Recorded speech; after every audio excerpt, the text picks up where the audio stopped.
4 সপুষ্পক উদ্ভিদের জীবনচক্র। পরাগায়ন ও নিষেকের পর নিষিক্ত ডিম্বক থেকে বীজ হয় এবং পুরো গর্ভাশয়টি ফলে পরিণত হয়। বীজ থেকে অনুকূল পরিবেশে নতুন চারাগাছ জন্মায়। দেখো, প্রথমে হচ্ছে বীজ, বীজ থেকে ছোট্ট চারাগাছ জন্মেছে, অঙ্কুরোদ্গম।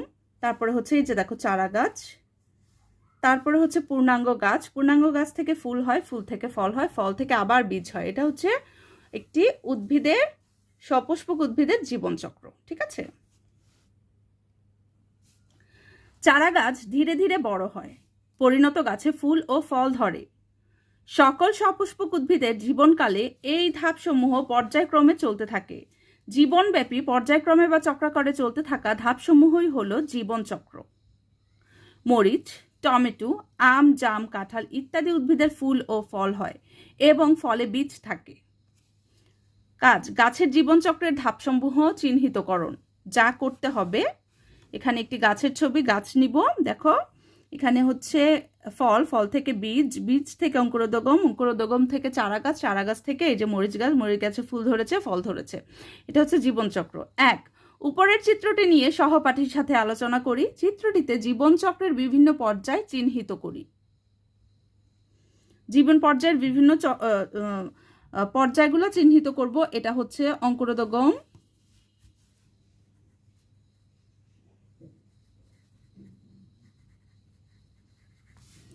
চারাগাছ,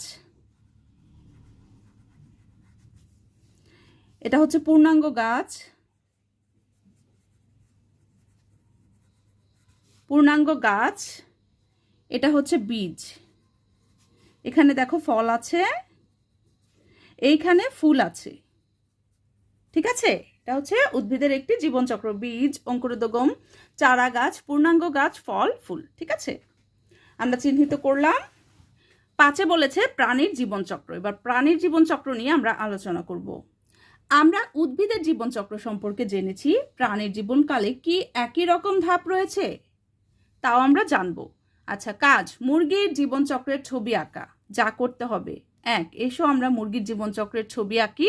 2 আঁকা ছবিটি নিয়ে সহপাঠীর সাথে আলোচনা করি।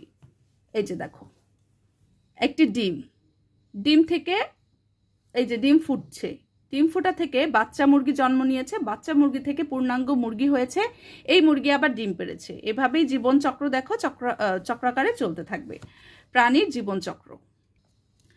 সারসংক্ষেপ, আমরা জানলাম ডিম থেকে বাচ্চা হয় এবং বাচ্চাটি ধীরে ধীরে বড় হয়, বড় মুরগি আবার ডিম পাড়ে। এভাবে চক্রটি চলতে থাকে। হাঁস, কবুতর, টিয়া, ময়না, কাক, কোকিল ইত্যাদি পাখিও ডিম পাড়ে। তার মানে এইসব প্রাণীদের জীবনচক্র এইটার মতো করেই চলতে থাকে। ডিম, ডিম ফোটানো, বাচ্চা, তারপরে হচ্ছে পূর্ণাঙ্গ মুরগি। এভাবেই জীবনচক্রটা চলতে থাকে ধাপে ধাপে। কাজ, উদ্ভিদ ও প্রাণীর জীবনচক্রের তুলনা। এবার আমরা উদ্ভিদ আর প্রাণীর জীবনচক্রের তুলনা করব। যা করতে হবে, নিচে একটি মরিচ গাছ এবং মুরগির জীবনচক্রের ছবি দেওয়া হলো। এই যে ছবি, এটা হচ্ছে মরিচ গাছের জীবনচক্র, এটা হচ্ছে মুরগির জীবনচক্র। দুইটাই কিন্তু আগের পৃষ্ঠায় আমরা এই নামগুলি সহ পড়েছি। ঠিক আছে, এবার দেখো, 1 ছবি দুটি ভালোভাবে পর্যবেক্ষণ করি। 2 মরিচ গাছের জীবনচক্রের সাথে মুরগির জীবনচক্রের মিল খুঁজে বের করি। এটা কিন্তু একটা প্রশ্ন, মরিচ গাছের জীবনচক্রের সাথে মুরগির জীবনচক্র। 3 কাজটি নিয়ে সহপাঠীর সাথে আলোচনা করে নিচের ছকটি পূরণ করি। এটা হচ্ছে নিচের ছক, মরিচ গাছ ও মুরগির জীবনচক্রের তুলনা। এখানে আমরা মরিচ গাছ ও মুরগির জীবনচক্রের তুলনা করব। ঠিক আছে, মরিচ গাছ, মুরগি। দেখো, 1 বীজ থেকে জন্ম, মরিচ গাছের বীজ থেকে জন্ম, আর মুরগি হচ্ছে ডিম থেকে জন্ম। চারা গাছ হয় প্রথমে, তার এখানে হয় বাচ্চা মুরগি হয়। ঠিক আছে, বড় হয়ে ফুল দেয় মরিচ গাছ, আর বড় হয়ে ডিম দেয় মুরগি। তারপরে হচ্ছে মরিচ গাছের ফুল থেকে ফল হয়, আর ডিম থেকে বাচ্চা হয়। তারপরে আবার লিখতে পারো, ফল থেকে বীজ হয়, এখানে হচ্ছে বাচ্চা থেকে পূর্ণাঙ্গ মুরগি হয়। এভাবে লিখতে পারো। ঠিক আছে, তো আমরা মরিচ গাছ ও মুরগির জীবনচক্রের তুলনাগুলো পড়ে নিলাম।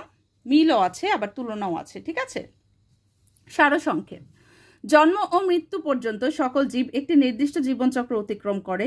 জীবের জন্ম হয়, এরা বৃদ্ধি পায় ও বংশ বিস্তার করে। এক সময় এদের মৃত্যু হয়। উদ্ভিদ ও প্রাণীর জীবনচক্রের বিভিন্ন ধাপের মধ্যে মিল রয়েছে, যেমন উদ্ভিদের বীজ এবং মুরগির ডিম। ডিম অথবা বীজ যথাক্রমে মুরগি বা উদ্ভিদের জীবনচক্র শুরুর ধাপ। কিন্তু মানুষ, গরু, ছাগল, কুকুর, বিড়াল ডিম পারে না, তারা সরাসরি বাচ্চা জন্ম দেয়। এই বাচ্চা থেকেই তাদের জীবনচক্র শুরু হয়। তবে বাচ্চা জন্ম দিলেও এদের জীবনে ডিমের ভূমিকা রয়েছে। পরবর্তী শ্রেণীতে আমরা সে সম্পর্কে জানব। জীবের প্রজনন সম্পর্কে আরও কিছু জানি। আমরা ইতিমধ্যে জীবের জীবনচক্র সম্পর্কে জেনেছি। আমরা দেখেছি জীবনচক্রের কোনো এক পর্যায়ে জীব থেকে অনুরূপ নতুন জীবের সৃষ্টি হয়। নতুন জীব সৃষ্টির এই প্রক্রিয়াই হলো প্রজনন। নতুন জীব সৃষ্টির প্রক্রিয়াই হলো কি? প্রজনন। গরু বাছুর মানে গরুর বাচ্চা, মুরগির ছানা। প্রজননের গুরুত্ব। জীব মাত্রই মরণশীল। জীবের শুধু মৃত্যু হলে পৃথিবী থেকে এক সময় সকল জীব বিলীন হয়ে যেত, কিন্তু প্রকৃতপক্ষে তা হয় না। একদিকে জীবনচক্রের শেষ পর্যায়ে জীবের যেমন মৃত্যু ঘটে, তেমনি অন্য কোনো পর্যায়ে প্রজননের মাধ্যমে তার মতো আরেকটি জীবের জন্ম হয় এবং এরা সংখ্যা বাড়ায়। প্রজনন হচ্ছে এমন একটি প্রক্রিয়া যার মাধ্যমে জীব তার প্রতিরূপ সৃষ্টি করে, ভবিষ্যৎ বংশধর রেখে যায়। এভাবেই বছরের পর বছর জীব নিজের পরিবেশে টিকে আছে। তার মানে জীব শুধু মারা যায় তাই না, জীব কিন্তু বংশবিস্তারও করে। বংশবিস্তার না করলে কিন্তু জীব টিকে থাকতে পারতো না। প্রতিটা জীবই, গরু, মুরগি, হাঁস, তারপরে হচ্ছে ছাগল, বাঘ, ভাল্লুক, মানুষ সবাই বংশবৃদ্ধি করে। ঠিক আছে? তো আমাদের পাঠ পড়া শেষ হয়ে গেছে। এর পরবর্তী ক্লাসে আমরা অনুশীলনী পড়ব। এই যে অনুশীলনীগুলো শেষ করব। ঠিক আছে?